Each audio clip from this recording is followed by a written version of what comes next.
All right, Green Thumb Gardening family. A lot of these back at you from right here at the Green Thumb Gardening channel, right here in the Grow Zone 8B in Tipton, Georgia.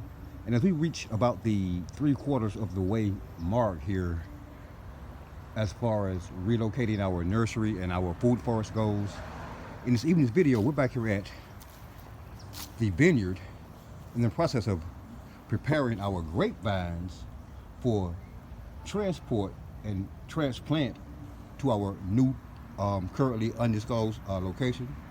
So what we out here doing is doing a hard pruning on our grapevine. We would do this anyway, whether we were about to transplant these grapevines to a new location or not. We would get out here around this time of year and do what I'm about to show you guys that we currently have already done to this first grapevine here.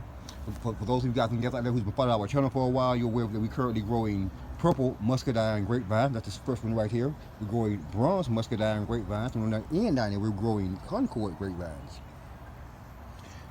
Here at our purple muscadine grapevine, what we've done is come out here and we've removed all of the small, tiny little vines, all of the pigtails, all of the little twigs, all of the leaves, and everything from this grapevine that you guys can see.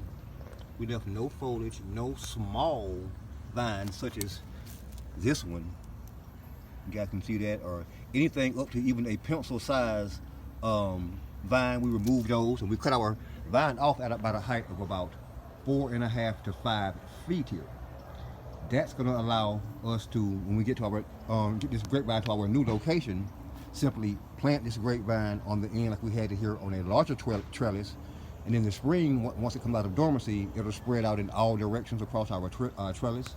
Here, as you guys can see, we've already cut the tops off of our bronze muscadine grapevine here, but we have a bunch of little growths like this, It's the tiny, the twigs looking growth. We're going to remove all of that growth in preparation for transplanting this grapevine in a new location. And again, that'll take a huge strain off of our root system on this grapevine in the spring once it comes out of dormancy again, without having all of that overgrowth, all of these little vines that we know won't produce fruit for us in the spring anyway. We have no need for that stuff. And again, even if we weren't going to come out here and transplant these grapevines to a new location, we would come out here this time of year and remove all of this little small stuff and trim our grapevines off to about a height of about this height, and allow our grapevines to revegetate and respread out across our trellis in the spring.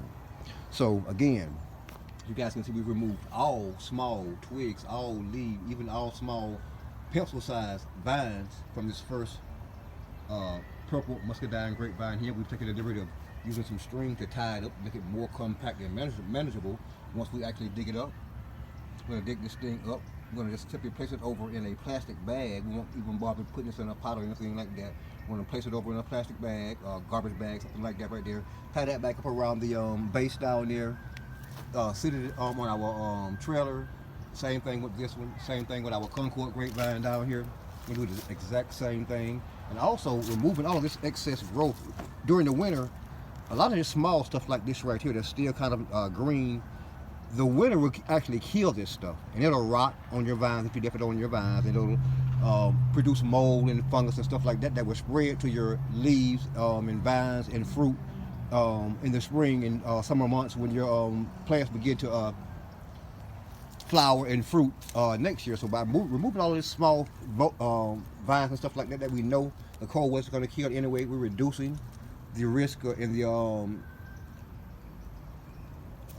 amount of things such as powdery mildew, this rust you see on these leaves here, and a bunch of other funguses that affect grapevines down in the south. We're going to reduce the chance of that happening with these grapevines once we get them transplanted to a new location. And also by removing all these leaves and crap like this right here, we're going to leave a lot of this rust and crap like this at this location. We'll be taking all of these leaves that's already affected with rust and anything like that to our new location. So that in itself will increase the health and improve the health of our grapevines once they come out of dormancy in the spring. We'll be bringing you guys back in probably about 3 weeks from our new location once we get some of these things planted, once we get our trellis up, once we get our greenhouse erected at our new location, with an update on what things look like and what things are currently looking like at that point at the Green Thumb Gardening channel and in the Green Thumb Food Forest. Thanks for watching, and if indeed you currently are watching this video on preparing our grapevines to be transplanted to a new location, and you're not already subscribed to the Green Thumb Gardening channel, please take a moment to press that subscribe button beneath this video, the like button, the notification button, and be sure, Green Thumb Gardening family, be sure to share this video with your friends and family as well. Thanks for watching. All right, Green Thumb Gardening family, we're back, and as darkness approaches, this is what things are currently looking like here at the vineyard in our backyard food forest. As you guys can see, we have all of our grapevines pruned of all of that small, tiny, excess overgrowth that's not going to produce any fruit for us next season anyway. This is our Concord grapevine on the end down here, our 2-year-old Concord grapevine. You guys can see what we did is we got in here, we pruned away all of that excess growth in those smaller vines as close to the base of these larger vines as we possibly could, all the way up on all of these stems. We did the same thing on all 3 grapevines, and again, it's going to allow our larger vines to produce new foliage and produce an abundance of grapes for us again next year in our new location. But again, this is how we prepare our grapevines to be transplanted to a new location. This may indeed be the last video from here at the Green Thumb Gardening channel, and if so, here at our Tifton, Georgia location, we'll see you guys at our next location. Thanks for watching.